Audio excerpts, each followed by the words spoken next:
está iniciando. Ah, agora começou a gravar. Muito bem, estranho. Rodou muito tempo para começar a gravar, mas, bom, começou. Então, primeiro, né, bom dia para quem eu não vi. Já estou compartilhando aí a minha tela com vocês. Que nem eu já tinha alertado, eu coloquei já alguma coisa que a gente viu na vez passada. Na aula passada, nós começamos a colocar alguns elementos do estudo do gráfico, né, que vão nos auxiliar para o esboço do gráfico. Um elemento a gente já tinha feito muito tempo atrás, que são as assíntotas. Agora a gente está colocando esse elemento aí, que é o crescimento. E na aula passada, nós o caracterizamos a partir da derivada. Tá? Na aula de hoje, eu pretendo dar mais um elemento, que é a concavidade, e vou caracterizá-lo a partir da segunda derivada. Só que uma coisa muito importante na demonstração desse critério da concavidade é como o máximo e o mínimo se comportam a partir da segunda derivada, tá? Então, ou seja, que é o que a gente chama de teste da segunda derivada. Então, eu vou ter que fazer o teste da segunda derivada antes de colocar a concavidade. Mas o teste da segunda derivada, como nós veremos, ele é um caso particular do teste da primeira derivada.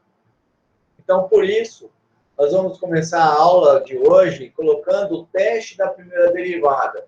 Primeiro, o principal objetivo é chegar no estudo da concavidade, mas depois, na última aula que eu pretendo dar nesse curso, vocês vão ver que esses testes da primeira e da segunda derivada também são muito úteis em problemas de otimização, porque otimização nada mais, nada menos é exatamente do que estudar o máximo e o mínimo. E esses testes são muito importantes no estudo do máximo e do mínimo. Bom, o teste da primeira derivada, qual que é a pergunta principal, né? Ele vem para responder essa pergunta. Qual a relação entre valor máximo local ou mínimo local com o crescimento ou o decrescimento? Aí eu coloquei aqui 2 desenhos para vocês, para motivar a intuição de vocês. Olha só no primeiro desenho. Você tem que a tua função decresce e depois ela cresce.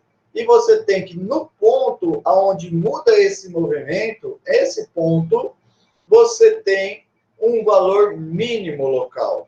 Agora, olha só o contrário. Se você tem uma função que ela cresce e depois decresce, então você tem o contrário. Você tem um valor máximo local. Então, qual que é a nossa intuição a partir disso? A nossa intuição é, se a minha função ela tem um intervalo contendo ponto, no caso, desse primeiro desenho, esse intervalo aqui, por exemplo, ou no segundo desenho, esse. Por que eu estou colocando esses intervalos, né? Porque o desenho poderia continuar, fazer uma coisa assim, por exemplo.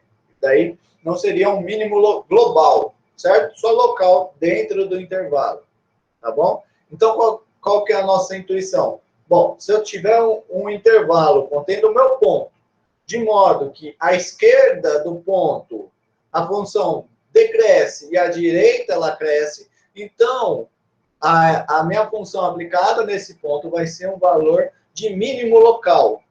E, no outro caso, quando eu tenho um intervalo contendo um ponto, de modo que à esquerda a função cresce e à direita a função decresce, então, no ponto, a função aplicada no ponto, eu vou ter um valor máximo local, certo? Isso é intuição.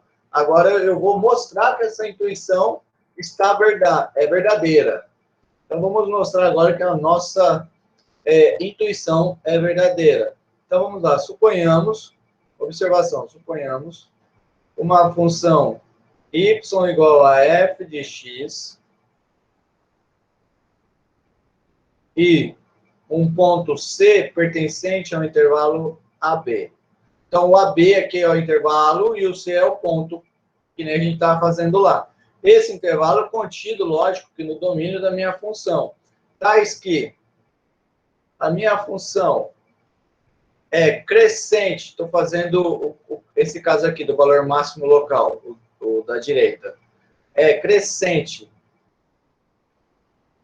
aqui nesse intervalo aqui, ó, do ponto C, aqui está o A, aqui está o B, do ponto A até o C, em AC, e decrescente em CB. Então,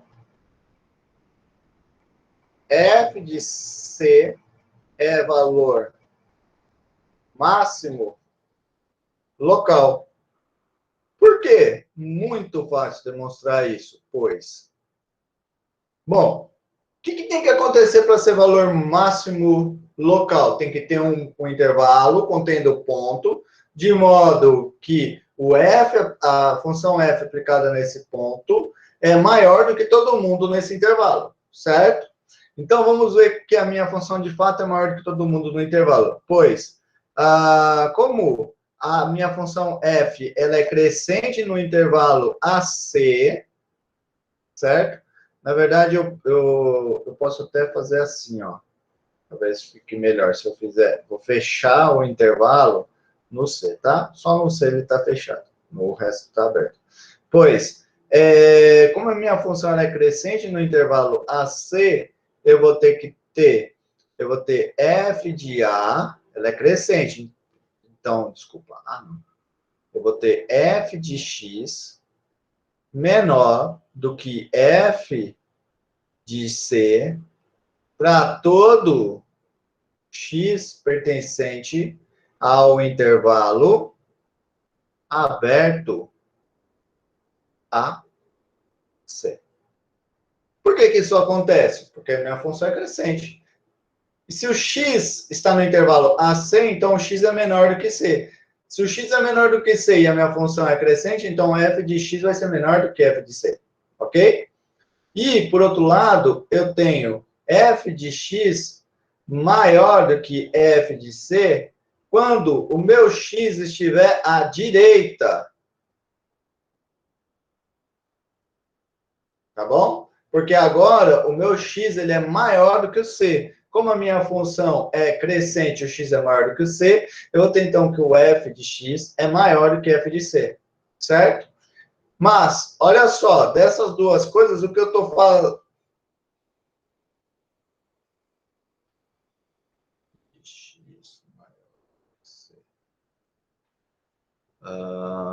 Peraí. Peraí. Maior do que X. Caramba. Que é o contrário, né? Desculpa.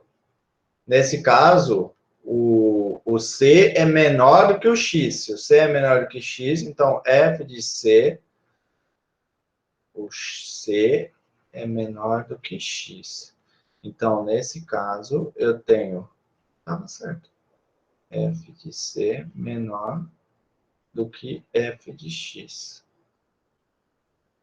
Tá. Eita, e agora? Peraí, que eu me confundi aqui. Não era para ser confuso isso. Era para ser direto. Porque muda, né? Renan, burrice. Burrice, muda. A função ela é crescente quando ela está no intervalo aberto a C. A C ela é crescente. E no intervalo CB ela é decrescente. Se ela é decrescente, isso, ela é decrescente. Se ela é decrescente, então é o contrário. Se eu tenho o C menor do que X e a minha função é decrescente, então eu vou ter f de X, eu vou ter, a minha função é decrescente, certo? Ela cresceu ali. Então eu vou ter o f de X menor do que f de C, porque a minha função é decrescente, então o sinal vai trocar, certo? Então eu vou ter isso, muito bem. Desculpa aí da atrapalhada. Muito bem. Eu não sei porque eu estava colocando ela crescente nos dois cantos, mas ela é crescente à esquerda do C e ela é decrescente à direita do C. Então, olha só, nos dois casos eu tenho que o f do x é menor do que o f de c. Então, juntando os dois casos, eu vou ter f de x menor do que f de c para todo x pertencente a todo o intervalo a, B, exceto pelo C. Ah, se eu quero incluir o C na jogada, então eu coloco aqui menor ou igual. Certo? Então, desse jeito, o que eu tenho? Se a minha função f de x é menor ou igual do que f de c para todo x no intervalo AC, então é lógico que eu vou ter que a minha função, o meu f de c vai ser um valor máximo local. Tudo bem? Portanto, f de c é valor máximo local. Tudo bem? Muito bem. Agora, o que eu vou fazer? Bom, a gente viu na aula passada que o crescimento e o decrescimento eles são caracterizados a partir da primeira derivada.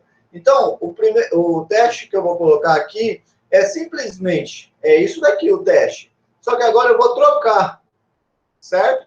O que tem, onde está crescente, eu vou colocar derivada positiva.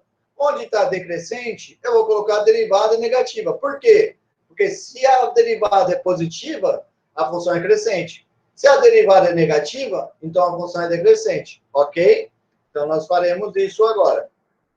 Antes de fazer isso, só para completar o teste, né? Nós fizemos aqui o caso em que a f é crescente à esquerda e decrescente à direita. Agora eu vou inverter, né? Invertendo, e daí eu tenho o máximo local. Invertendo, eu tenho o mínimo local. Então, só vou copiar aqui. Então, segunda observação seria... Eu preciso dela para completar o teste. Só tem agora o contrário. A f é decrescente à esquerda e ela é crescente à direita. Então, eu vou ter um valor de mínimo local.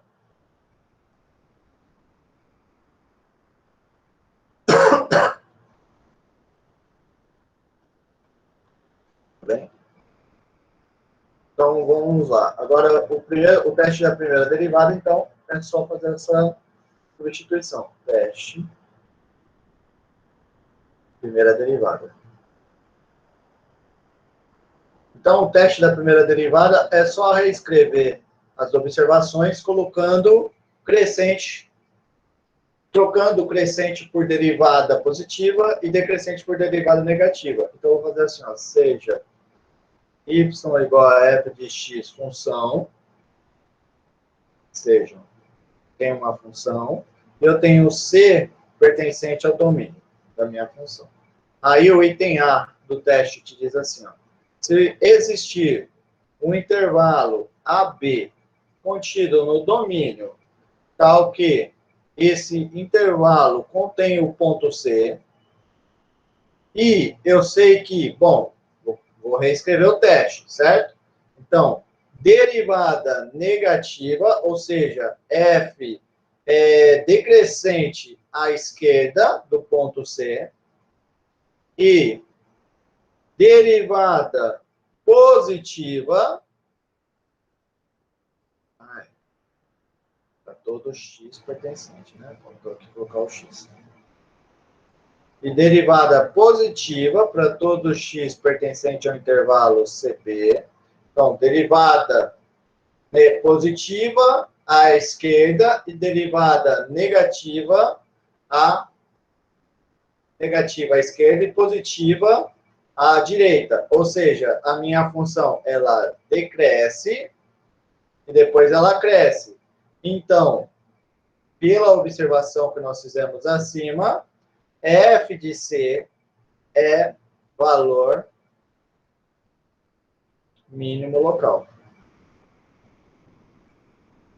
Agora, se eu trocar, vou copiar aqui para colocar outro teste. Agora, se eu copiar,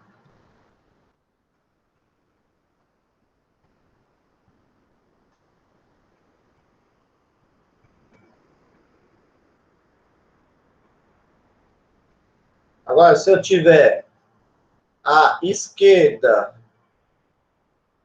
positivo, ou seja, f é crescente, e depois a direita negativa, ou seja, decrescente, então quer dizer que a minha função vai fazer isso, para cá e depois para cá. Então eu vou ter um valor máximo local, certo? Tudo bem? Agora, e se não muda o sinal? Se eu tenho, por exemplo,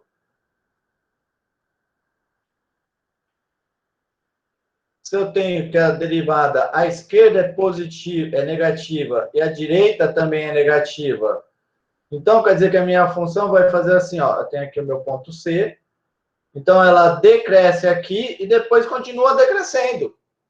Ora, então todo mundo que está à esquerda do C é maior e todo mundo que está à direita é menor. Então quer dizer que o f do C não pode ser nem valor máximo nem mínimo.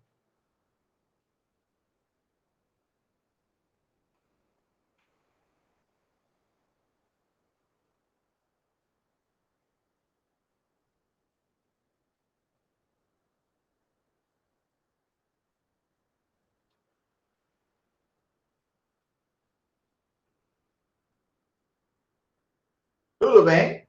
Tá claro para vocês, pessoal? Estão entendendo? Agora, eu vou fazer... Aqui eu coloquei as duas derivadas negativas, agora vamos colocar as duas derivadas positivas.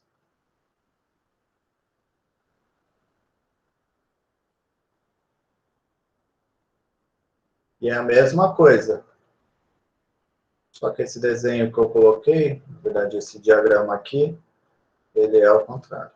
Agora ele cresce e cresce. Então, todo mundo que está à esquerda, a F aplicada nele é menor do que a F de C. E todo mundo que está à direita, a F aplicada nele é maior do que a F de C. Então, a F de C não pode ser nem valor máximo local, nem mínimo local. Tá bom? Esse é o teste da primeira derivada. Então, o teste da primeira derivada, ele te dá uma condição para ser valor máximo ou mínimo local, uma condição suficiente para ser máximo ou mínimo local, uma condição suficiente para ser valor máximo ou mínimo. Isso, vamos de novo. Ele te dá uma condição suficiente para ser valor mínimo local, uma condição suficiente para ser valor máximo local, e duas condições suficientes para não ser nem valor máximo local, nem mínimo local, tá bom? É isso que ele te dá. Muito bem. Então, nesse sentido, vamos fazer agora alguns exemplos para encontrar, só aplicar o critério e encontrar os valores máximos e mínimos locais. Determine os valores máximo e mínimo local de f de x igual a 3x à quarta menos 4x ao cubo menos 12x ao quadrado mais 5. Tá bom? Vamos fazer esse daqui. Solução. Esse aqui a gente já tinha em outro momento, quando a gente foi estudar, né, o gráfico dessa função, na verdade, fomos estudar o crescimento dessa função, nós estudamos a derivada dela, você pode até ver lá na aula passada, né? Nós montamos essa tabelinha, nós vimos o seguinte, as raízes da derivada, nós achamos era o menos 1, o 0 e o 2, e nós achamos o seguinte, a derivada no intervalo entre menos infinito e menos 1 é negativa, entre menos 1 e 0 é positiva, entre o 0 e o 2 é negativa, e do 2 até o mais infinito é positiva. Então, a minha função decresce, cresce, decresce, cresce, certo? Isso nós fizemos na aula passada. Mas agora, observe o seguinte, em vista do teste da primeira derivada,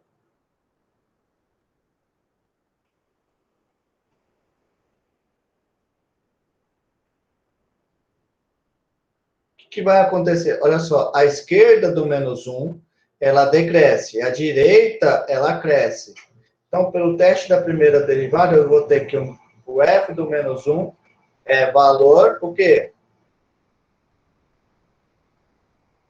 É valor do quê? O que vocês acham? Mínimo, muito bem. E o f do zero?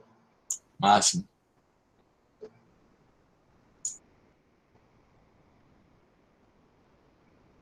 E o f do 2? Mínimo. Muito bem. Muito bem. Então, aqui é só aplicando o resultado do teste. Vamos agora fazer um outro exemplo. Agora, encontre ou determine os valores máximo e mínimo local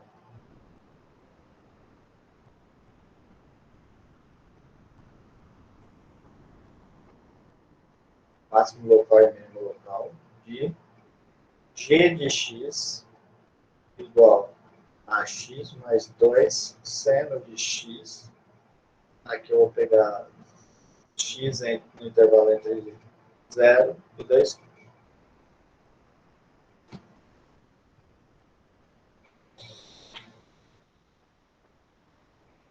Então, vamos lá, solução. O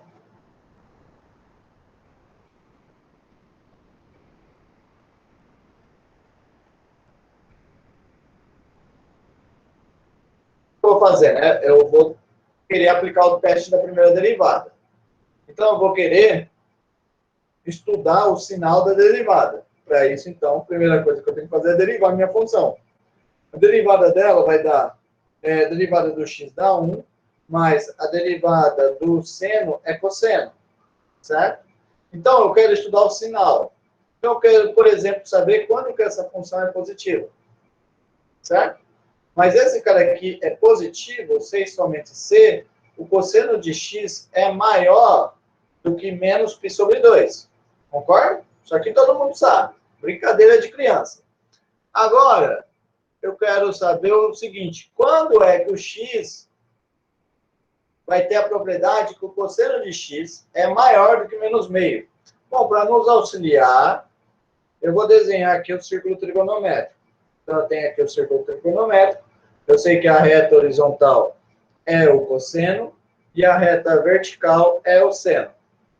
Joia? Agora, observe o seguinte. O menos meio é um ponto que está aqui. E aonde é que eu vou ter, então, cosseno maior do que menos meio? Todo mundo que está para cá, certo? Quais vão ser os ângulos que vão dar isso? Os ângulos que vão dar isso, então, vão ser os seguintes. Vão ser o ângulo que vai... lembrando que eu estou indo de 0 até 2π. Então, vai ser o ângulo que vem daqui até esse ponto, certo? E o outro vai ser o que eu venho...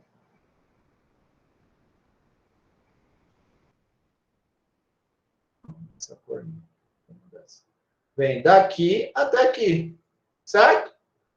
Vão ser esses dois intervalos que eu vou ter o cosseno de x maior do que o menos π sobre 2. Tudo bem?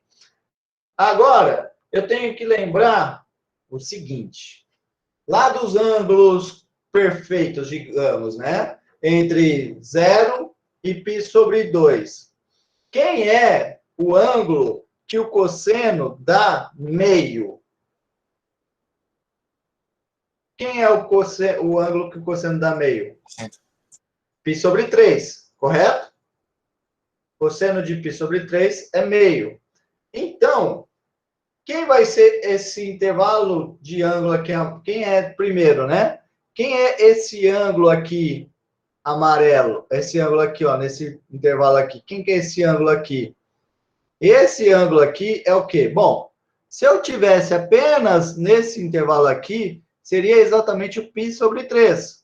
Mas eu quero no outro, eu quero complementar dele. Então, vai ser o todo aqui, essa meia circunferência, que é π, menos o π sobre 3. Esse é o ângulo que a gente está atrás, tá bom? Então, esse intervalo amarelo é o quê? O intervalo amarelo é de 0 até o π menos π sobre 3. Mas π menos π sobre 3 é 2π sobre 3, certo?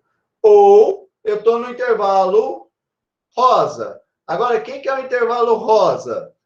Esse cara aqui é o quê? De novo, se eu tiver interesse, se eu fosse pegar apenas esse arquinho aqui, se eu fosse pegar apenas esse arquinho aqui, nesse arquinho aqui, eu teria apenas, o comprimento desse arquinho é π sobre 3, pelo mesmo motivo que a gente conversou agora. Mas então, quem que é esse? Mas eu quero o arco todo. Eu não quero só esse arquinho pequeno. Eu quero todo o arco que vem daqui até aqui, certo? Todo esse arco vai ser, então, o quê? Vai ser π mais π sobre 3. Exatamente. Que vai dar o quê? Vai dar o meu 4π sobre 3.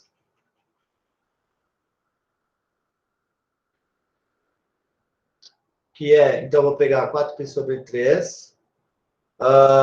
Aqui eu precisaria, como ali é estrito, eu tenho que tirar o menor igual, só o menor. Do que x menor do que 2π. Então, esses são os dois intervalos, tudo bem? Para ter a derivada positiva. Então, vamos estudar aqui o sinal da minha derivada. Vou estudar aqui o sinal da derivada agora, então. Então, vou colocar aqui o meu intervalozinho, que vai do 0 até o 2π. Dentro aqui, eu vou colocar os dois pontos importantes que nós pegamos ali, que é o 2π sobre 3 e o 4π sobre 3. Bom, o que nós vimos? O que nós vimos é o seguinte. Nós vimos que do intervalo 0 até o 2π sobre 3, a minha derivada é positiva. E do intervalo 4π sobre 3 até o 2π, a minha derivada é positiva, certo? Nos demais, ela é negativa, porque ela é positiva se e somente se ela está aqui ou aqui. Então, nos demais, ela é negativa. Então, qual que é o movimento ou o comportamento da f? A f cresce, decresce e depois cresce aqui de novo. Então, o que eu vou ter? Portanto, pelo teste da primeira derivada,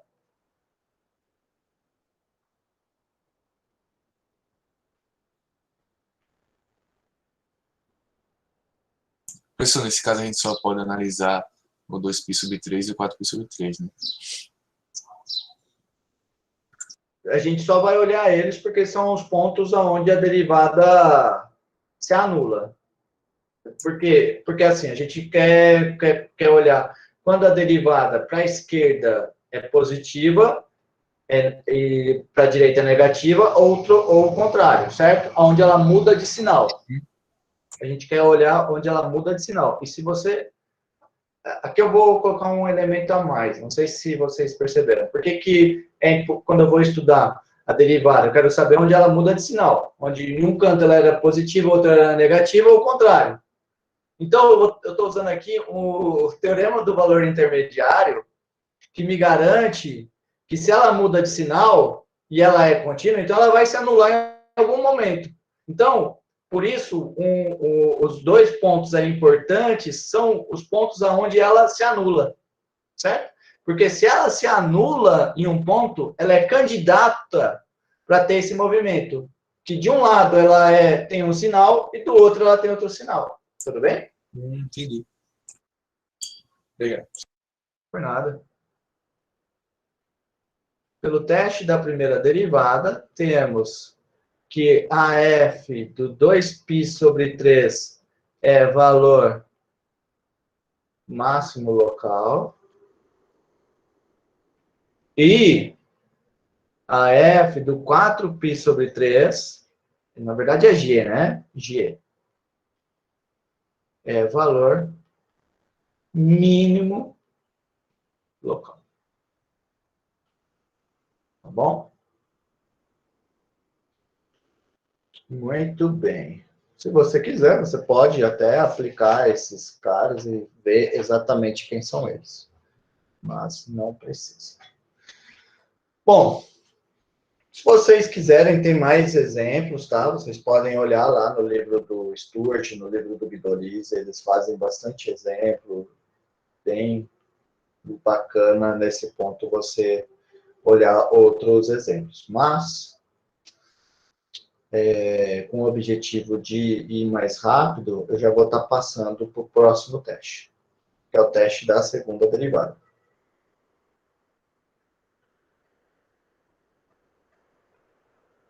Como eu disse para vocês, o teste da segunda derivada é um caso particular do teste da primeira derivada. Eu vou mostrar por quê. F duas linhas contínua. Porque o teste da primeira... Bom, já vou falar. F duas linhas contínua em um intervalo. Contendo C.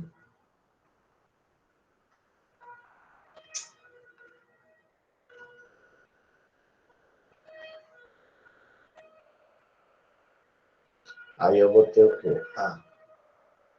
Se a derivada é igual a zero e f duas linhas de C é maior que zero, então f de C é valor mínimo local.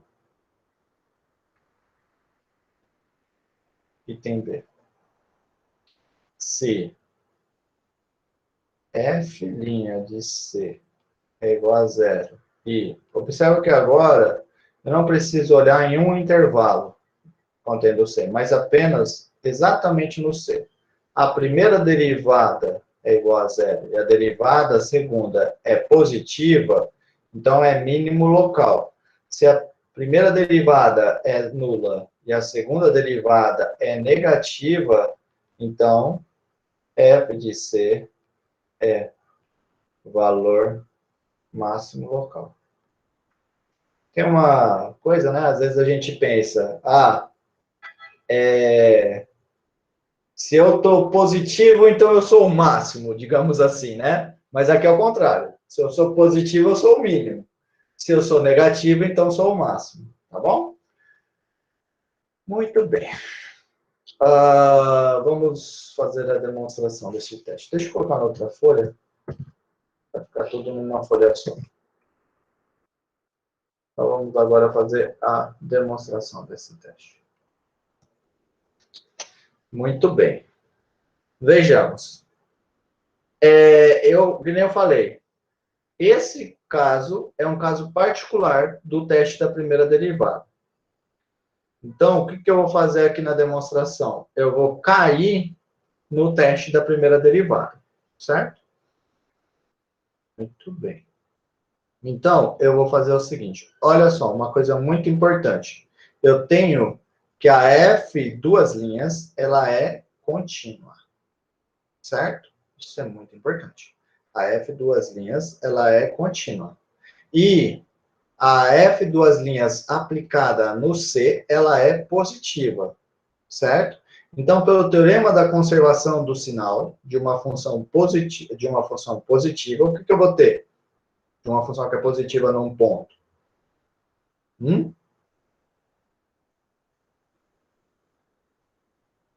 Vou escrevendo aqui enquanto vocês pensam. Nós vimos já isso.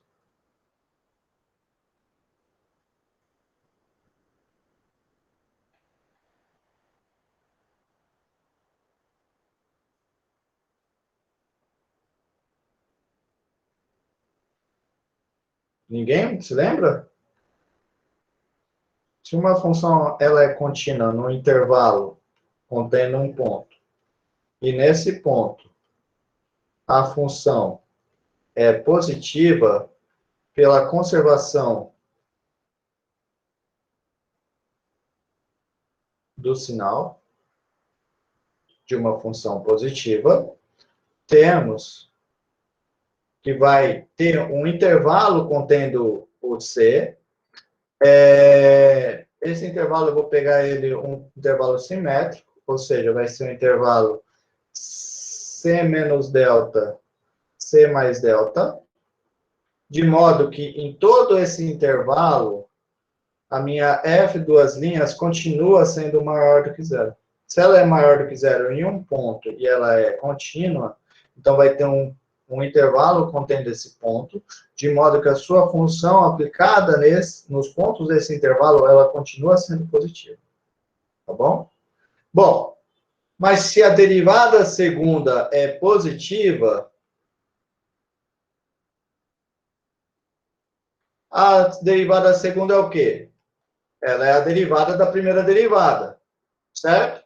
Se a derivada segunda é positiva, então eu vou ter que a primeira derivada é crescente no intervalo C menos delta, C mais delta. Concorda? Bom, então a derivada ela é crescente nesse intervalo. Portanto, ou melhor, assim, a minha f' ela é crescente. Então, eu vou ter f' de x menor do que f' de c. Porque a f' é crescente.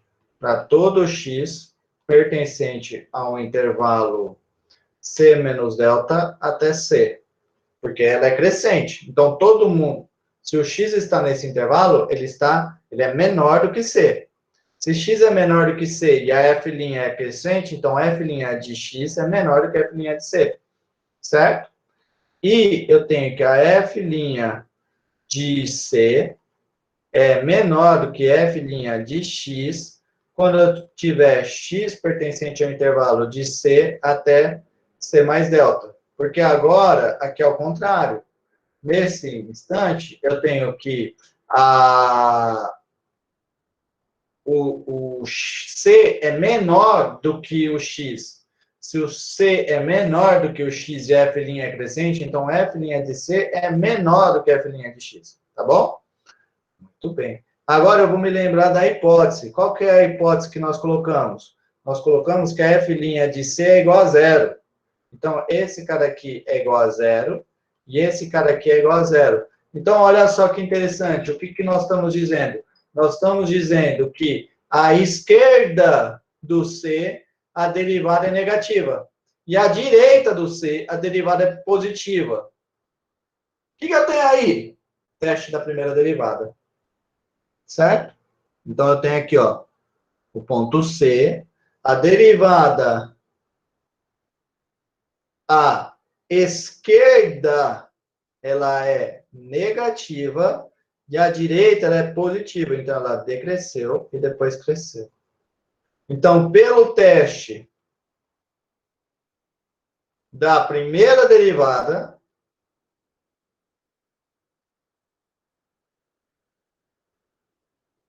temos que a minha f de c é valor mínimo local. Tá claro? Já é? O item B é análogo, vou deixar de exercício. Tudo bem? Muito bem. Então, eu vou pôr agora mais um exercício para a gente estudar valor máximo e mínimo. Só que agora nós vamos aplicar o teste da segunda derivada. De novo, teste da segunda derivada. F' de C é igual a zero.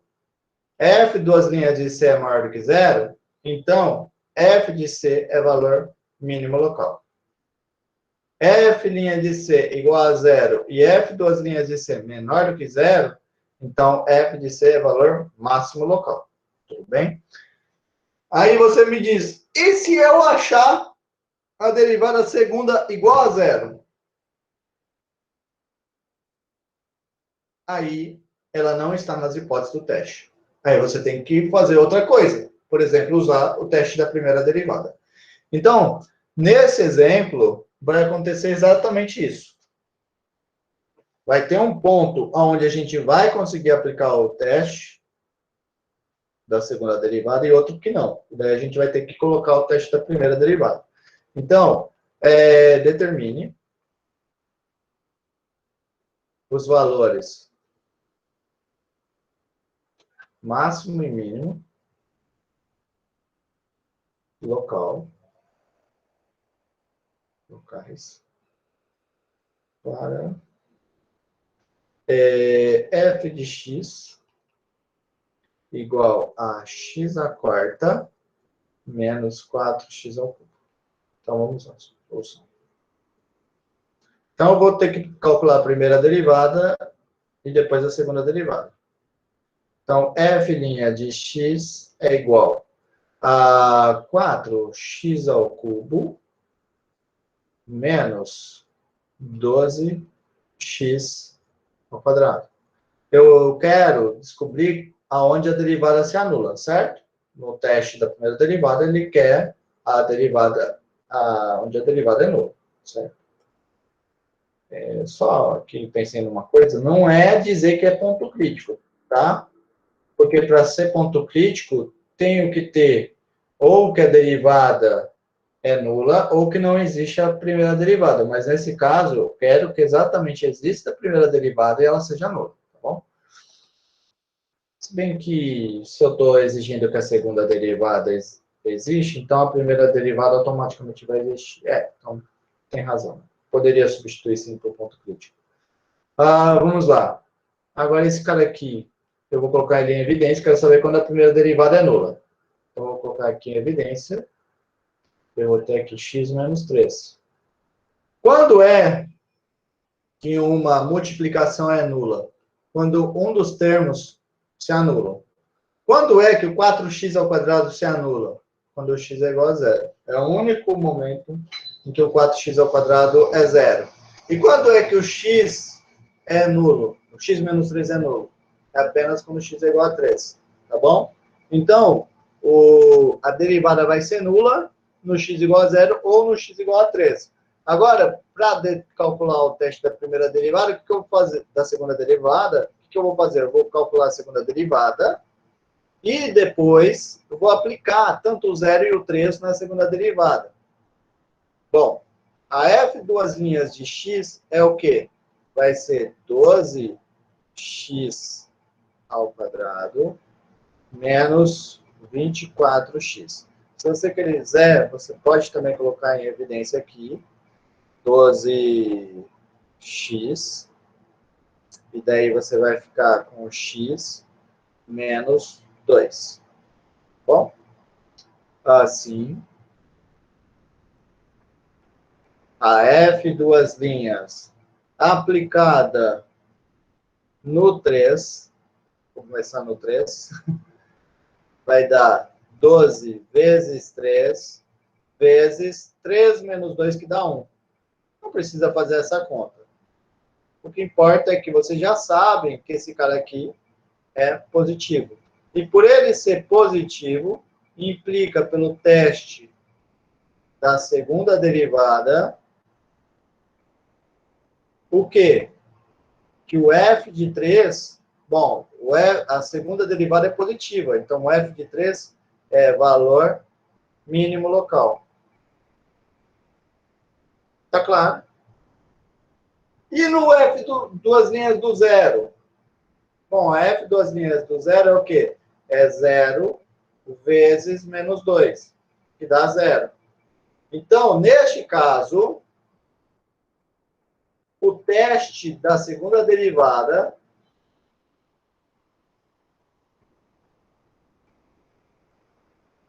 não se aplica.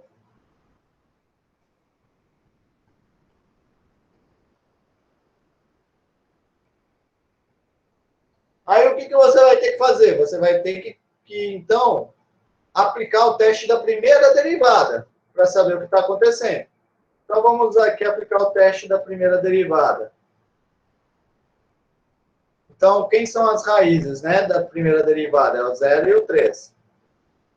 Quais são as funções? São 4x ao quadrado e o x menos 3. A multiplicação delas te dá o f'. Então, eu vou usá-las para calcular o sinal da F'. Bom, a x ao quadrado tem esse movimento aqui, ó. Então, ela é sempre positiva. Então, aqui é mais, mais, mais. E a função x menos 3, y igual a x menos 3, ela se anula aqui no 3, ela é negativa para trás e positiva na frente. Vai ser menos, menos, mais. Então, minha F' vai ser menos, menos e mais aqui. Então, o que vai acontecer? Ó, aqui, ao contrário, a F', ela decresce, decresce e depois cresce. Certo? Deste modo, então, o que eu tenho? Olha só, aqui já, lembrando, né? Olha só, a f de 3 é o mínimo local pelo teste da primeira derivada, que está tendo essa mudança aqui. E o f do zero, pelo teste da primeira derivada. Lembra, ó, derivada negativa à esquerda e negativa à direita, temos que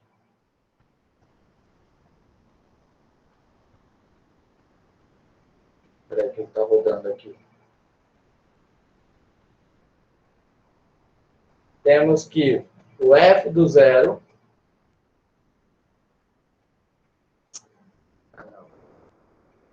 se aprume, rapaz. O f do zero não é máximo local, nem mínimo local. Tudo bem? Agora não ficou maluco, mas... Conseguiram entender? Ficou alguma dúvida? Tranquilo. Muito bem. Então, agora que nós vimos esse teste, nós vamos poder falar da concavidade. Na verdade, esse teste ele vai ser importante para a caracterização da concavidade. O que seria a concavidade? Uma maneira assim bem grosseira de se falar, seria como que o gráfico da função entorta, certo? Por quê? Você sabe que a primeira derivada te diz de ser crescente e decrescente, mas vocês sabem que nem toda função, o gráfico dela é uma reta. Eu posso crescer desse jeito, ou eu posso crescer deste jeito. A concavidade vai estar me dizendo isso. Qual desses dois modos que eu vou estar crescendo? E eu posso decrescer deste modo e deste modo. Aí a concavidade vai falar qual desses dois modos que você está decrescendo. Tá bom? Então, daí, quando a gente for esboçar o gráfico, vai ser muito importante isso. Eu vou juntar as duas informações. Concavidade para cima e crescente, então vai ser deste modo. Concavidade para cima e decrescente vai ser esse. Concavidade para baixo e crescente é esse. Concavidade para baixo e decrescente é esse. Bom, mas vamos lá, vamos estudar aqui a concavidade antes. Vamos parar de dar spoilers. Então, seguinte. Para calcular, para falar da concavidade, tem um objeto que joga um papel fundamental na definição da concavidade, que é a reta tangente. Então, vou ter que falar da reta tangente. Antes, pessoal, vou pedir para vocês um pouquinho de paciência. Eu vou fechar o Journal e abrir de novo para ver se melhora aqui, porque está muito estranho.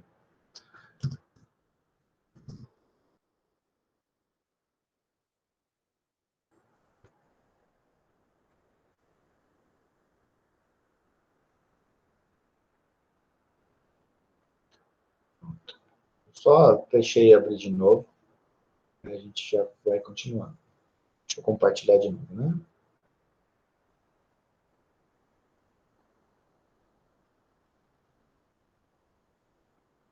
Muito bem. Bom, Então, eu vou ter que lembrar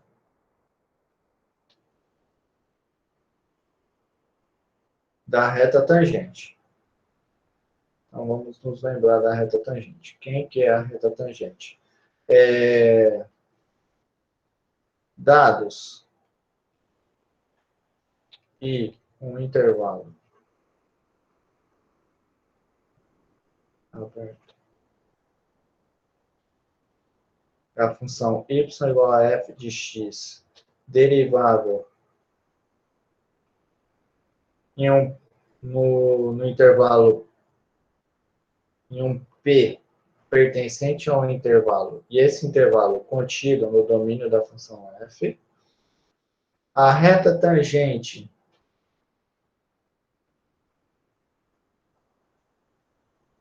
ao gráfico da função no ponto P, f de P é o quê, né? A reta tangente, ela é y. Tá aparecendo pra alguém, que pra mim não tá. Não tá aparecendo? Pra mim não. Espera aí, eu vou parar de apresentar de novo. É que eu parei de apresentar e depois coloquei de novo. Tá aparecendo? Que eu tive que fechar e depois abrir de novo. Tá aparecendo ou não? Pra mim não. Ainda não?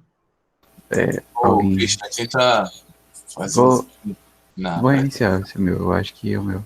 Será que não aconteceu o seguinte? Você fixou aquela tela antiga Eita, e verdade, aí verdade, verdade. Peraí, deixa eu ver. Ah, não, fixei não.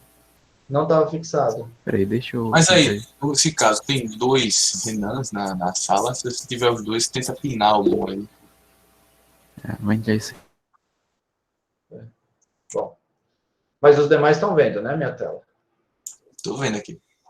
Joia. Eu acho que deve ter sido alguma coisa nesse sentido. Ele deve ter fixado a tela e... Não, tava fixado Não? não. Não tava aparecendo mesmo. Pô, Agora que peguei a pressão. esquisito. Agora isso me preocupa que pode ser, já aconteceu isso outra vez, que uma pessoa só não conseguiu ver e daí na gravação, não sei porquê, ele não compartilhou minha tela. Mas vamos esperar, não vamos sofrer de antecedência. A reta tangente, então é importante prestar atenção, né? Porque talvez não tenhamos a gravação, mas talvez tenhamos. Mas vamos lá. A reta tangente é o quê? É dada por y menos f de p, igual ao coeficiente angular, que é a derivada no p, x menos p. E eu vou falar agora o seguinte para vocês. Vamos escrever essa reta tangente como sendo o gráfico de alguém? Bom, a reta tangente, ela é o gráfico de qual função? É o gráfico da função f de p mais f' de p. Só estou somando o f de p dos dois lados. X menos p. Essa função, eu vou chamá-la de tf no p de x, certo? Então, essa função aqui é a função cujo gráfico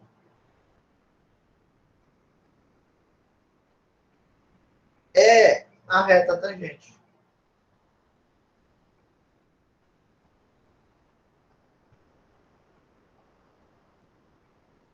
Tudo bem? Muito bem. Agora, eu só estou colocando essa anotação para facilitar na hora da definição. Agora eu vou definir o que é a concavidade. Definição. Eu vou pegar, sejam domínio de F um conjunto.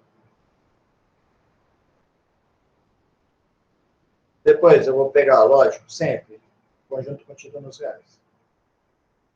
F, uma função que vai do domínio de F nos reais, e o intervalo contido no domínio.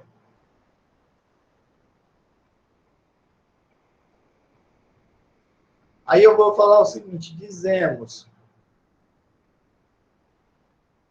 que uma função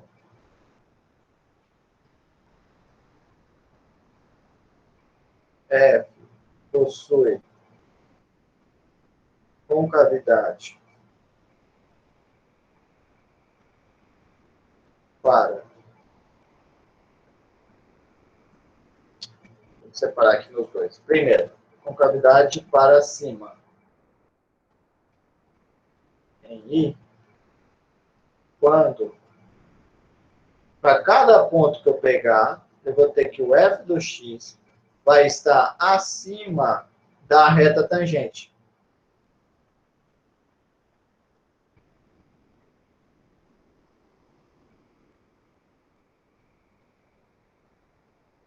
Então, aqui, vou fazer aqui um desenhozinho.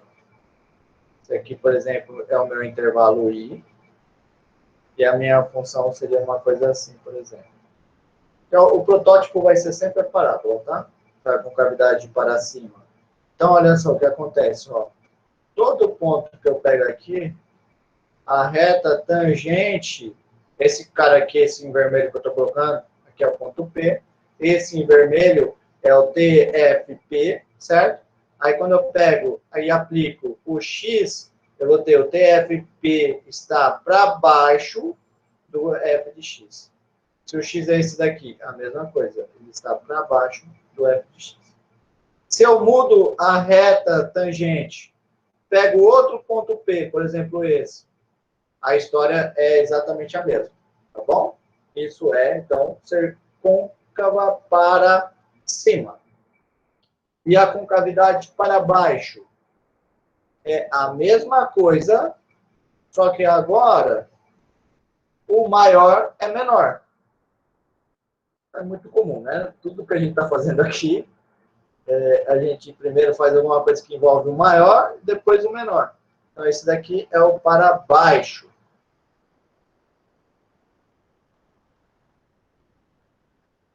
Certo? Então, é assim. Aqui está o meu intervalo I. E daí, qualquer ponto que eu pego, tá todo mundo...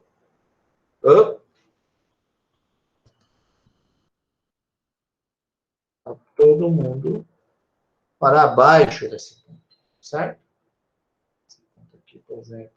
Tá aqui a f de x, aqui está a t de x.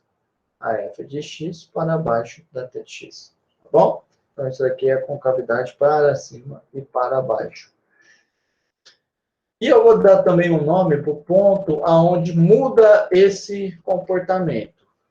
Ou seja, se eu tenho essa função aqui, por exemplo, ó, o protótipo para a função que tem concavidade para cima é o x ao quadrado, para baixo é o x é o menos x ao quadrado, e o protótipo para uma função que muda esse movimento é esse cara aqui. Ó. Esse aqui é o y igual a x ao cubo. Observa que você tem concavidade para cima quando eu estou à direita do zero, e para baixo quando eu estou à esquerda. Você pode pensar até desse jeito, ó. À direita, eu estou parecendo que só um pedacinho do gráfico do x ao quadrado. Para a esquerda, eu estou parecendo uma parábola para baixo, certo? Para a esquerda, uma parábola para baixo, para a direita, uma parábola para cima. Então, o que está acontecendo aqui? Tem um ponto, que é aqui na origem, onde eu mudei a concavidade, certo? Passei de ser uma função que tem concavidade para baixo e me tornei uma função que tem concavidade para cima.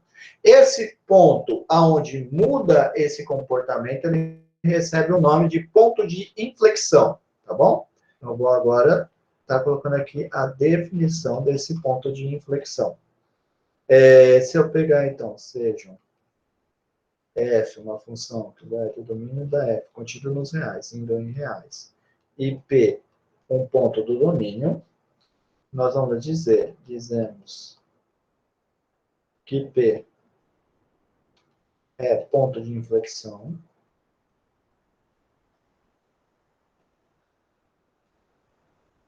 de f, quando existem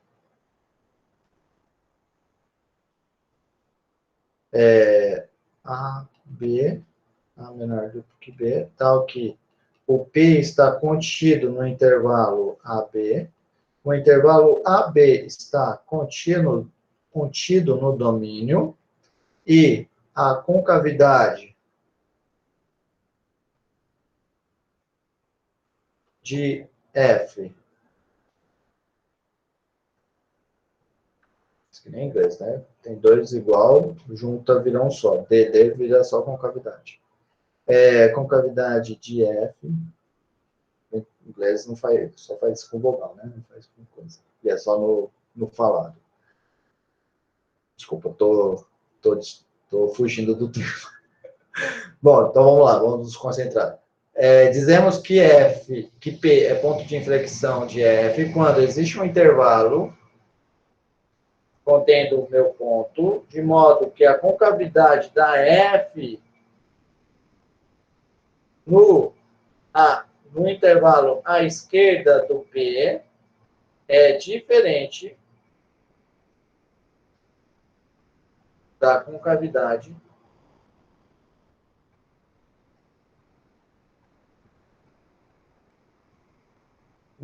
no intervalo à direita, certo?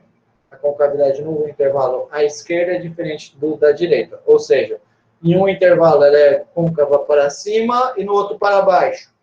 Ou em um é para baixo e no outro para cima. Tá bom? E o exemplo protótipo para isso é o x ao cubo ou o menos x ao cubo. Certo? Esses são os protótipos para concavidade, para ponto de inflexão.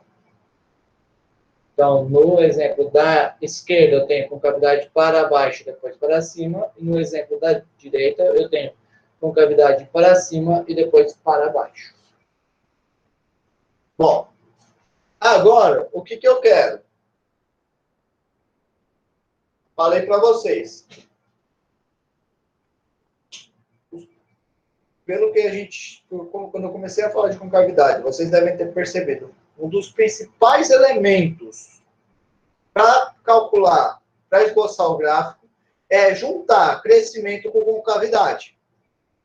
Crescimento, nós vimos uma condição do estudo de crescimento a partir do estudo do sinal da primeira derivada. O que eu quero fazer agora? Tem algum jeito, tem a pergunta natural, tem algum jeito de relacionar derivada com concavidade? A resposta é afirmativa. Tem. Qual? Estudando o sinal da segunda derivada. Se a segunda derivada for positiva, esse é o critério que eu vou mostrar para vocês. Se a segunda derivada for positiva, concavidade para cima. Segunda derivada negativa, concavidade para baixo, tá? Então, vamos fazer agora esse critério. Teorema.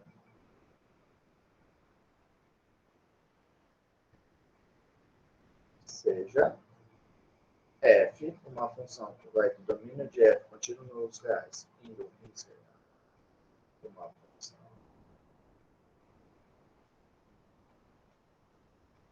e um intervalo contínuo em f, tal que a segunda derivada existe para todos os pontos nesse intervalo, tá bom? Aí, o que vai estar me dizendo o teorema? Se a segunda derivada da minha f é maior do que zero para todo x no intervalo, então, f tem concavidade, foi o que eu acabei de falar, para cima. Nesse intervalo. E no item B, se a derivada é negativa, então, ao contrário, f tem concavidade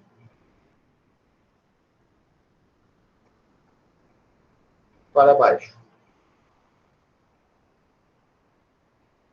Tá bom? Então, esse é o nosso teoreminhazinho. Vamos demonstrá-lo. Eu só vou fazer a demonstração do item A. O outro eu vou deixar de exercício. Então, o que eu vou fazer? Eu quero mostrar que tem concavidade. Essa segunda derivada é positiva, vou mostrar que tem concavidade para cima, certo? Então, mostraremos. Não, Ai, o que aconteceu? Aconteceu alguma coisa? Vocês estão bem? Alguém deu um grito aí, meu Deus. Nossa, levei um susto.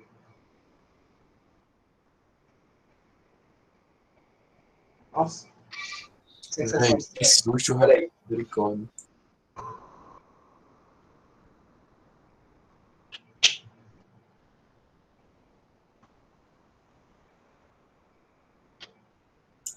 Alguém desmutou do nada. Nossa, desculpa, pessoal. Levei um susto. Alguém gritou aí. Parecia que alguém estava apanhando alguma coisa. Nossa. Nossa, até arrepiei aqui. Verdade, velho. Que sensação estranha. Tá todo mundo bem? Todo mundo bem? Aconteceu alguma coisa? Ou isso foi... Nossa, que sensação estranha. Era o de meu falou que foi o irmão dela. Ah, tá. Mas tá tudo bem, né? Tá bom. Joia, joia, joia. Então vamos continuar. Nossa, eu tive uma sensação como se alguém estivesse apanhando ou alguma coisa assim. Aí eu fiquei meio descabeçado, desculpa. Vou ter que aprender a editar para cortar esse pedaço. Eu dando chilique. Mas tá bom, vai, vamos lá. Então eu vou mostrar que a F tem concavidade para cima. Certo? Muito bem.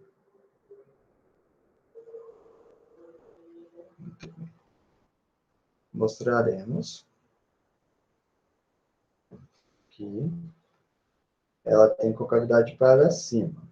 Então, eu vou mostrar que para todo P que eu pegar dentro do intervalo, nós teremos que a minha função f de x vai ser maior do que o t f de p aplicado no x.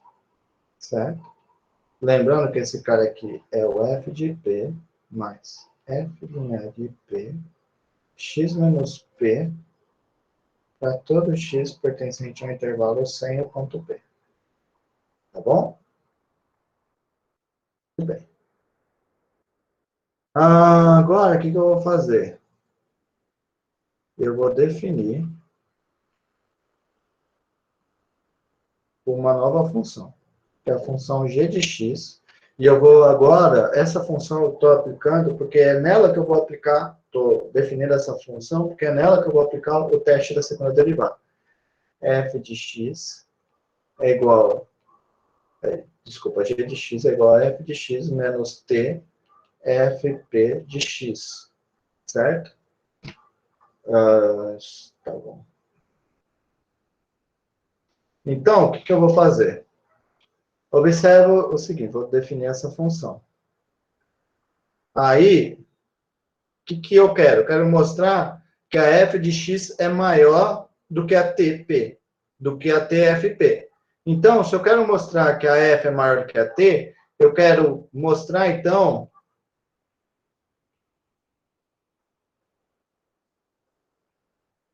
que a g é positiva, certo? Então, eu quero mostrar que a g é positiva. Muito bem. Então, eu vou fazer o seguinte, quero mostrar que a g é positiva para todo x pertencente ao intervalo, sem ser o p. Então, o que eu vou fazer? Note que a g de p, no ponto P, quem que é a g de p? Vai ser o f de p menos o t. Mas o t é f de p menos f' mais f' de p, aplicado em p menos p.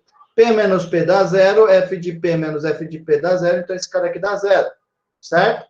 Então, a F no P dá zero, certo? Eu quero mostrar que a minha G, ela é maior do que zero. Então, o que eu vou... vai ser suficiente mostrar?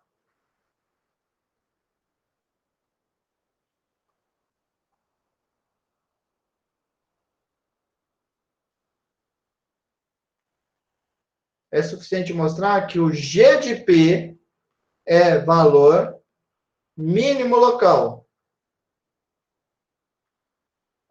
Tá bom? Eu vou mostrar, então, que o G de P é um mínimo local. Muito bem. Joia. É um valor mínimo local. Joia. Então, observe o seguinte. Agora, então, eu quero mostrar que ele é um mínimo local. Então, para mostrar que ele é um mínimo local, o que eu vou fazer? Eu vou mostrar que a derivada dele no P é zero e a derivada segunda é positiva. Tá bom? Certo. Mais ainda. Então, agora eu vou calcular a derivada primeira dele. Derivada do x vai ser quem? Vai ser a derivada da f, da g, vai ser a derivada da f, menos a derivada da t. Mas a derivada da t é o quê? A derivada de constante dá zero, e a derivada desse outro termo vai dar exatamente o f' do p, certo? Então, essa é a derivada da g. Consequentemente, o que eu vou ter? Eu vou ter que a g' no p vai estar dando zero. Agora, eu vou calcular a derivada segunda. A derivada segunda vai dar o quê? Vai dar simplesmente a derivada segunda da f. E nós vimos que a derivada segunda dela, por hipótese, né? Por hipótese, a derivada segunda é positiva. Se a derivada segunda é positiva, então, em particular, a derivada segunda no P é positiva. Se o meu P ele tem a propriedade que a derivada da G é igual a zero e a derivada segunda é maior do que zero, pelo teste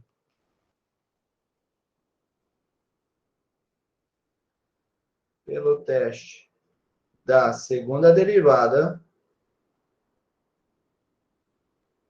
temos que o meu G de P é valor máximo mínimo.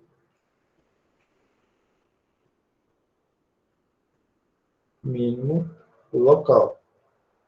E daí eu volto nas considerações que eu fiz. Se o G de P é valor mínimo local, então quer dizer que a minha G de X é maior do que zero. Mas se a G de X é maior do que zero, então a F é maior do que a reta tangente.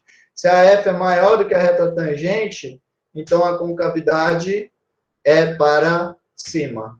E terminou a demonstração, tá? O item B eu vou deixar de exercício.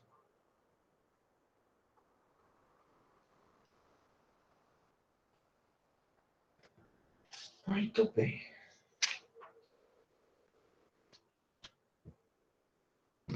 Vou colocar aqui agora uns exemplos para vocês. Vou dar 5 minutinhos para vocês pensarem neles.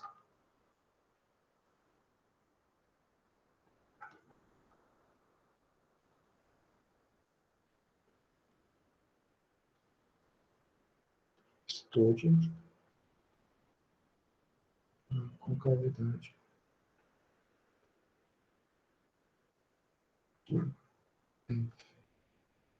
Essa daqui. E tem... Bom, vamos fazer assim, ó. Vou fazer um exemplo só e vou colocar vários itens. Estude a concavidade de F quando... Dois pontos. No item a minha F é esse cara aqui. No item B, a minha F é o x à quarta. X à quarta menos 4x ao cubo. E no item C, vai ser f de x igual a x elevado a 2/3, 6 menos x elevado a 1/3. Tá bom?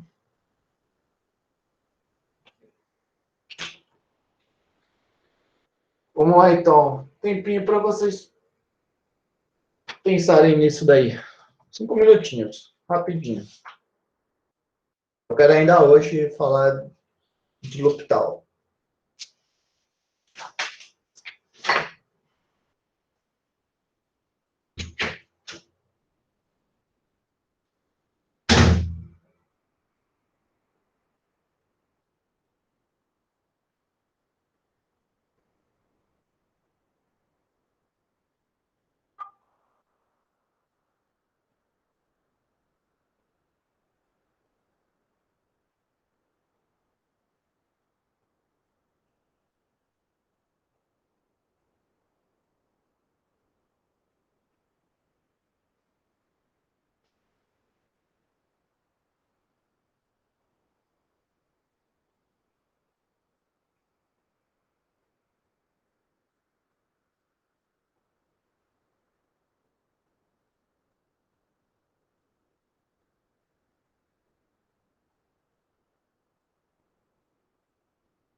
Bom, vamos lá? Então, não tem segredo, né? O que tem que fazer nesses exemplos é estudar com concavidade. Então, o que tem que fazer aqui é simplesmente ver quando a segunda derivada é positiva, certo? Muito bem. Ou negativa. Então, é simplesmente estudar o sinal da segunda derivada. Então, vamos lá, solução. Eu vou começar, então, com o item A, que é a função f de x igual a e elevado a menos x ao quadrado sobre 2. Bom, o que eu sei da segunda... Quer calcular a segunda derivada? Para calcular a segunda derivada, tem que primeiro calcular a primeira derivada. Pela regra da cadeia, quem que é a primeira derivada desse cara? É a derivada da exponencial, que é a própria exponencial, que é a função de fora, vezes a derivada da função de dentro. A derivada de menos x ao quadrado é menos x, certo? Então, essa daqui é a derivada. Tudo bem.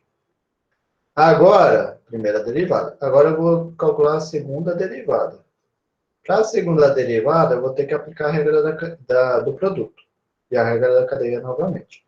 Então, eu vou calcular a derivada da primeira, é menos 1, então fica menos, e elevado a menos x ao quadrado sobre 2. Mais, eu vou copiar o menos x, então eu vou colocar aqui menos x, vezes a derivada do exponencial. Mas a derivada desse exponencial a gente já calculou. É x elevado a menos x ao quadrado sobre 2. Aí eu tenho aqui x vezes x, e posso escrever isso como sendo x ao quadrado. Tudo bem? Então, essa daqui é a derivada segunda. Aí observa que a derivada segunda, eu tenho aí um termo... tá. Desculpa. Eu cometi um erro aqui. Deixa eu reescrever. Eu tenho x aqui, e eu teria menos x, né? Desse jeito. Aí, então, eu vou ter e elevado a menos x ao quadrado sobre 2, Menos x com menos x dá mais x ao quadrado elevado a menos x ao quadrado sobre 2. Tá bom? Então, agora sim, vou colocar em evidência o termo comum que tem aí, que é o exponencial de menos x ao quadrado sobre 2. E daí eu vou ter x ao quadrado menos 1. Agora eu vou estudar o sinal desse cara. Vamos estudar o sinal dele então. Vou colocar aqui uma retinha. Aí eu vou colocar aqui então os elementos dele, que é o x ao quadrado menos 1 e o exponencial de menos x ao quadrado.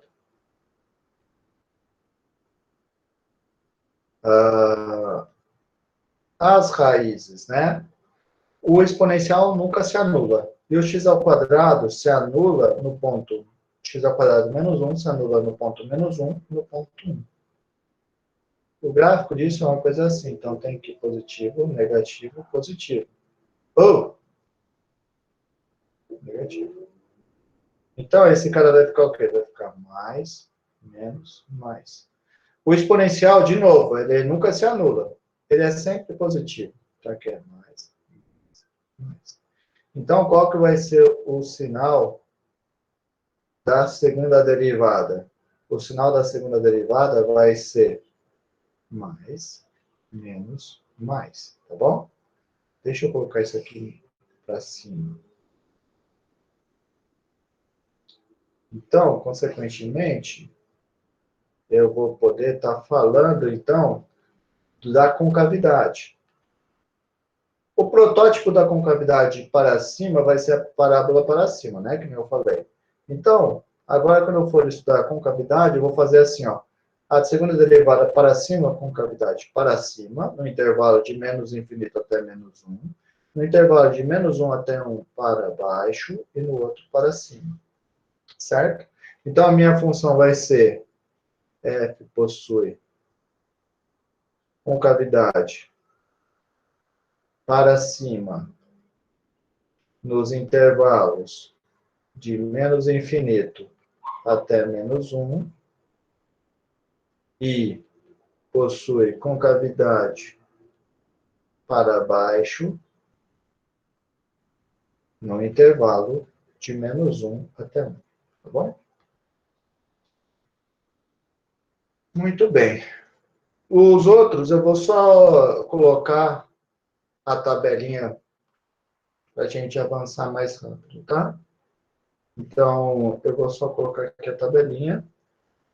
Vamos lá. A derivada, o item B, é f de x igual a x à quarta menos 4x ao cubo. Aí, então, eu vou ter que a derivada primeira vai ser 4x ao cubo menos 12x ao quadrado. E a derivada segunda vai ser 12x ao quadrado menos 24x. Consequentemente, você coloca aqui em evidência o 12x e vai ficar com x menos 2 aqui, certo? Então, agora, para estudar a concavidade desse cara, eu coloco aqui na minha tabelinha os pontos 0 e 2, que são as raízes da minha F duas linhas. Aí, eu vou pôr o quê? Eu vou colocar aqui o 12x, e o x menos 2, e a derivada segunda. Aí eu vou ter o quê? No zero, menos, mais. Vai ficar menos, mais. Aqui no zero. A outra é ainda crescente, né? Menos, mais, só que agora é no 2. Então aqui é mais, menos, menos. Mais, menos, mais. Então, o que vai acontecer? Como que vai ser a F? A F vai ser para cima, para baixo, para cima. Então, concavidade para cima no intervalo de menos infinito a zero, para baixo no intervalo de 0 a 2, para cima de 2 até infinito. Tá bom? Muito bem. Agora eu vou fazer o último exemplo. Esse aqui era o f de x igual a x elevado a 2 terços, 6 menos x elevado a 1 terço. Né? Eu vou colocar aqui Certo. Eu vou colocar aqui já direto quem que é a derivada segunda dele. A derivada segunda dele é menos 8 sobre x elevado a 4 terços, 6 menos x elevado a 5 terços. Aí, quando você vai lá e monta a tabelinha, né? Agora, eu só estou fazendo esse para lembrar o seguinte. O estudo do sinal da divisão é igualzinho da multiplicação, tá? Então, eu vou ter que colocar aqui quais funções? A menos 8, que é a do numerador, e daí eu vou colocar aqui do denominador. A x elevado a 4 terços e a 6 menos x elevado a 5 terços, tá bom? Agora, eu vou colocar as raízes de cada um dos elementos. Bom, embaixo, ela se anula no 0 e no 6. E daí eu não sei por que eu coloquei mais uma reta.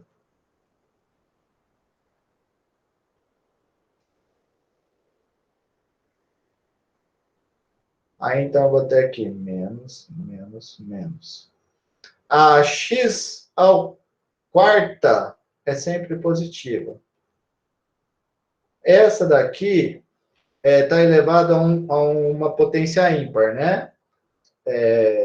5 é ímpar e 1/3 preserva o sinal. Então, basta você olhar o y é igual a 6 menos x, que é um gráfico assim, né? Tem o 6 aqui, é positivo aqui, negativo aqui. Então, é positivo, positivo, negativo. Então, eu vou ter o quê? Eu vou ter negativo, negativo, positivo. Esse é o sinal da F duas linhas. Então, como que vai ser a F? Vai ser para baixo, para cima. Certo? Então, a concavidade da F é para baixo no intervalo de menos infinito até zero e no intervalo 6. Tá? Uma coisa importante, né? Eu não fiz antes, mas vamos voltar aqui. Vamos agora voltar nos exemplos, só para falar quem que são os pontos de inflexão. Nesse primeiro exemplo, o ponto de inflexão é o menos 1, porque muda de concavidade para cima para baixo. O 1, porque muda de para baixo para cima. Nesse exemplo aqui, um ponto de inflexão é no 0, porque muda aqui ó, de concavidade para cima para baixo. O 2, porque vai de baixo para cima. E nesse exemplo aqui, é para baixo, o único ponto de inflexão é o 6. Tá? É importante destacar isso. Nesse ponto aqui, eu não estou falando que é concavidade para baixo, no intervalo de menos infinito até 6. Por quê? Você tem um problema aí no 0, certo? Porque o critério só é válido se de fato a derivada segunda é maior do que 0 em todo o intervalo. Mas no 0 eu tenho um problema. Então, eu tenho que cortar um intervalo no 0. Então, ela não é côncava para baixo no intervalo de menos infinito até 6, tá? Mas ela é côncava para baixo no intervalo de menos infinito até 0 e depois no intervalo de 0 até 6, tá bom? E nesse ponto, o 0 não é ponto de inflexão, porque não mudou a concavidade. Muito bem. Joia. Joia. Eu queria agora, nesses últimos 10 minutos da aula, falar sobre a regra de L'Hopital.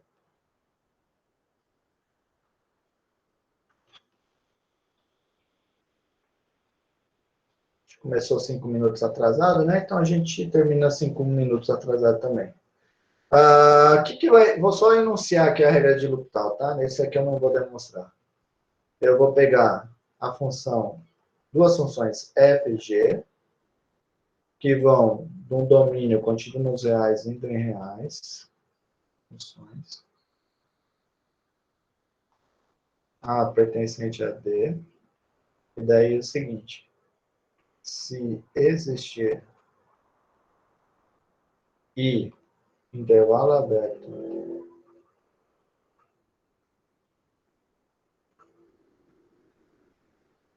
tal que A pertence a I.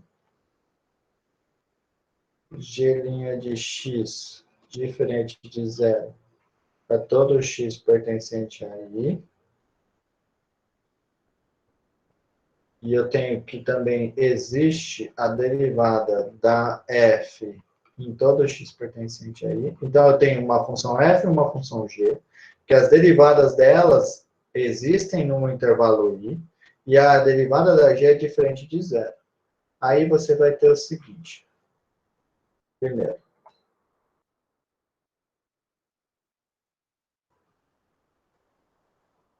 Se eu tiver que o limite de a, x indo a A, do f de x é igual a zero, e o limite do x indo a A da g de x também é zero, então, olha só que bacana, o L'Hopital é uma das coisas mais interessantes que a gente tem aqui no curso de cálculo. Ele vai estar dando uma relação entre a derivada, uma aplicação da derivada ao limite. Esse cara vai ser o limite de x indo a A do f' de x sobre g' de x. Tá? Muito bem. O segundo é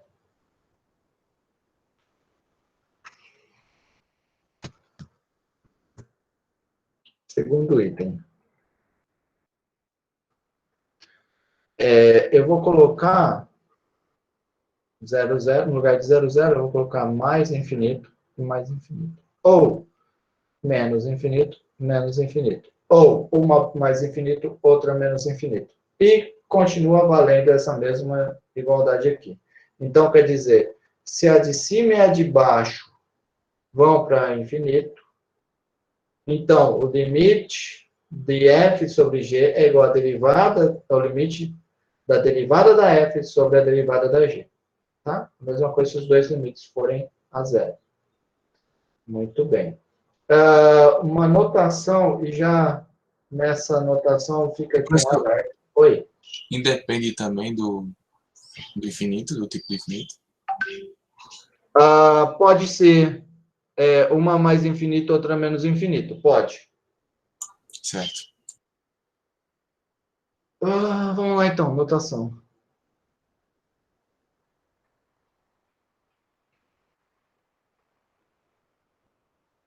Notação.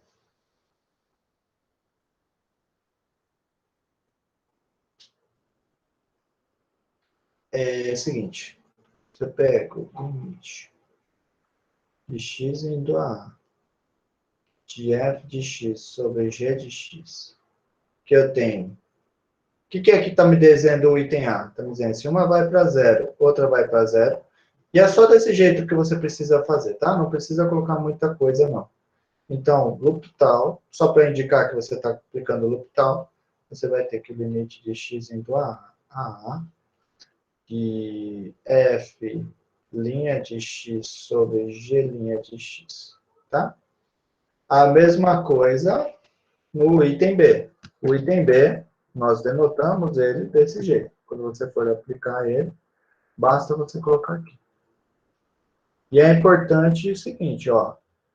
Uma mais ou menos infinito, a outra mais ou menos infinito, tá? Não pode ser ignorado isso, tá? Ou tem que ser uma para zero, outra para zero. Ou uma para mais infinito e outra para mais ou menos infinito e outra para mais ou menos infinito. Certo? Não pode ser mudado isso. Antes, vou mostrar para vocês um exemplo que mostra que não dá para ser aplicado em geral. Mas antes, eu quero só fazer uma observação que é a seguinte. A regra de L'Hopital continua válida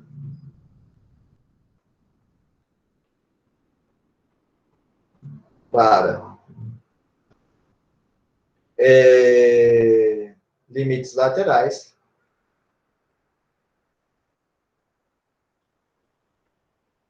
Ou seja, no lugar de A, você vai colocar A mais ou A menos e limites no infinito.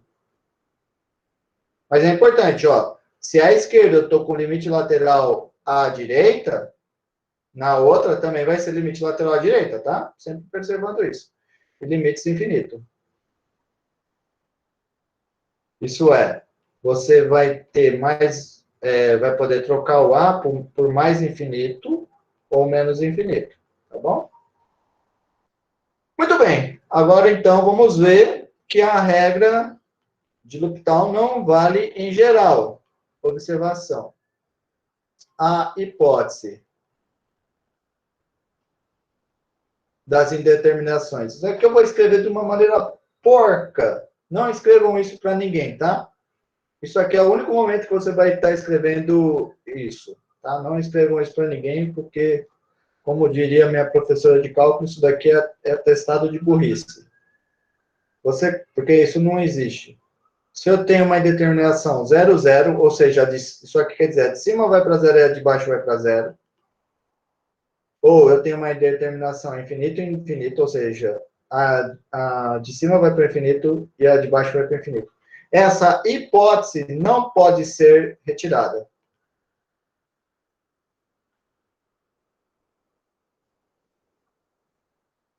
Ou seja, a regra de L'Hopital de fazer, pega um quociente, o limite é igual a derivada do de cima sobre a derivada do de baixo. Isso não vale em geral, tá? Só vale quando eu tenho essa hipótese. Ou a hipótese do item 1 ou do 2, tá bom? Um exemplo seria o seguinte. Exemplo.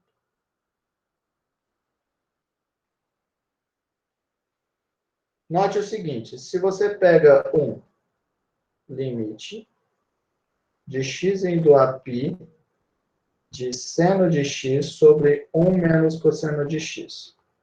Esse cara aqui, é lógico, todo mundo sabe calcular, né?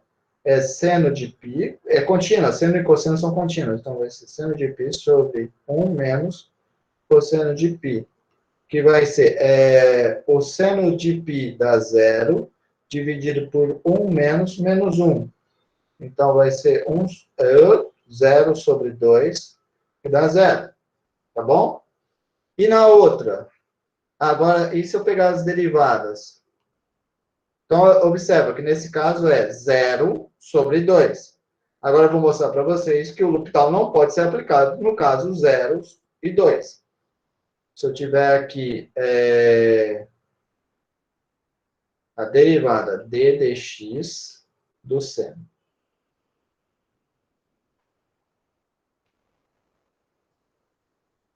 sobre a derivada d dx de 1 menos cosseno.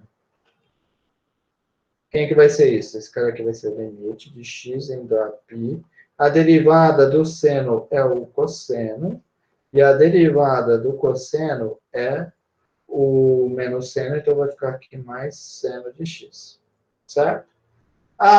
Esse cara aqui, ele diverge, tá? Não existe, de fato, o limite dele. Eu posso falar do limite à direita. E no limite à direita, o que eu vou ter? Bom, o cosseno de x, com x indo a π, vai para 1. E a de baixo, ela vai para 0. Mas todo mundo é positivo. Então, esse cara aqui vai para mais infinito. E por outro lado, se eu pego agora esse limite aqui à esquerda,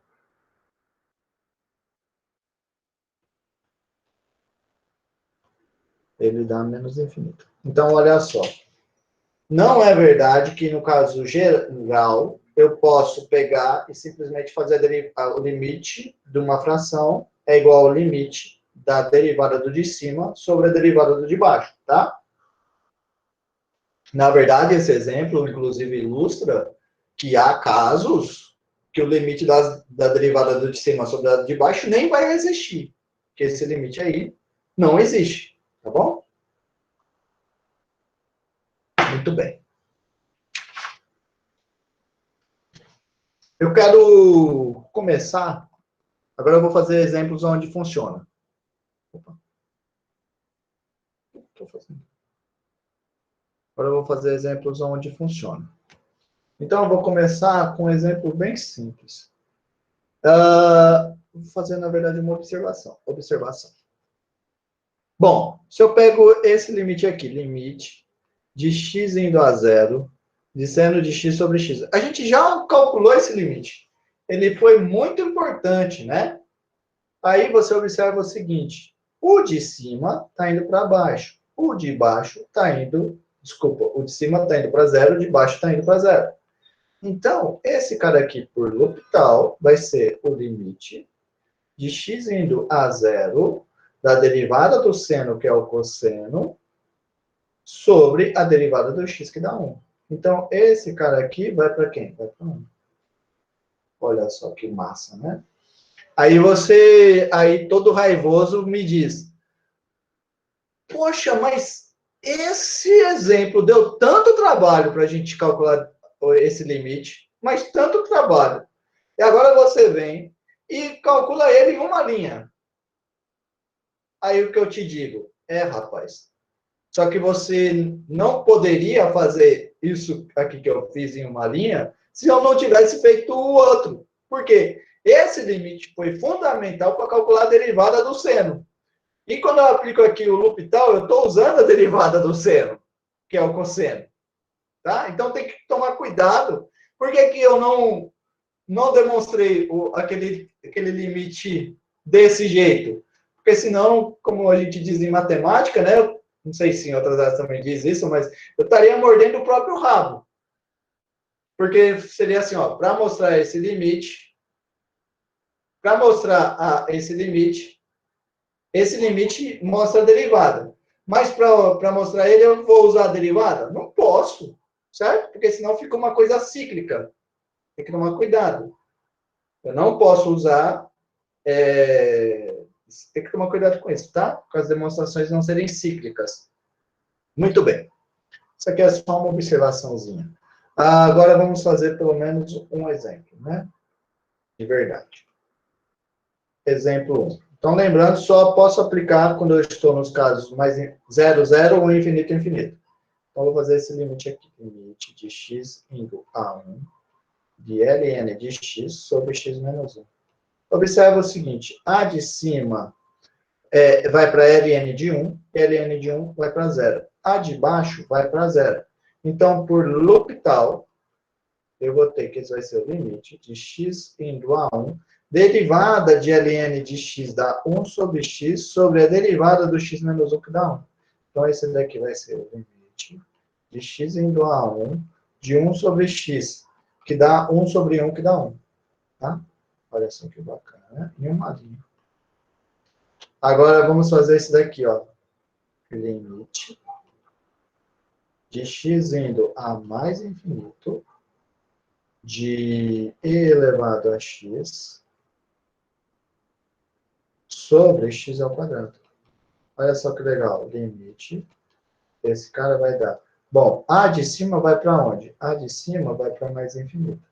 A de baixo também vai para mais infinito. Então, por L'Hopital, esse limite vai ser o quê? Derivada do exponencial próprio exponencial, derivada do x ao quadrado é 2x. Então, esse aqui vai ser o limite. Agora, eu vou aplicar o L'Hopital de novo. Por quê? Eu sei que a de cima vai para mais infinito, a de baixo vai para mais infinito, e daí eu aplico o L'Hopital aqui, e eu teria exponencial e 2. E esse cara aqui vai para mais infinito. Certo? Muito bem. Terceiro exemplo.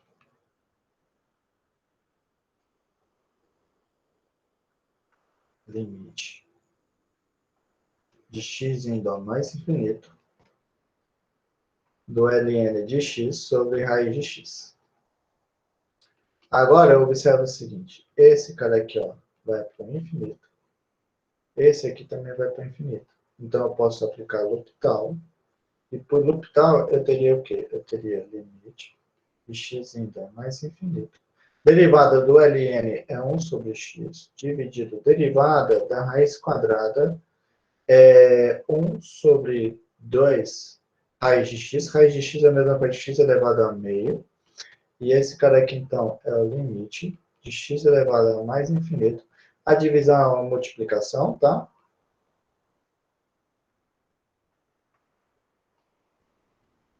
E daí, então, esse cara aqui eu poderia escrever assim.